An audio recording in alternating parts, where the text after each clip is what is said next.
Let's learn how you can make Instagram profile picture in Canva. So what you want to do is to open your browser and go to canva.com website.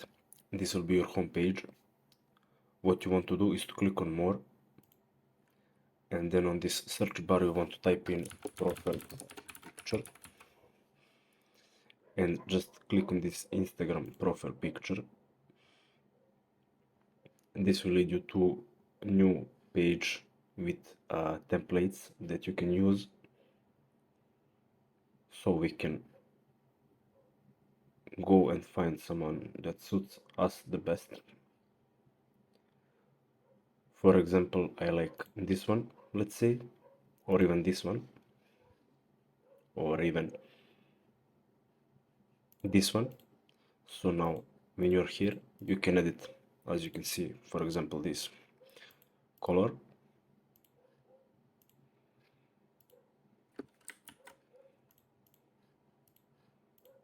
And you can also change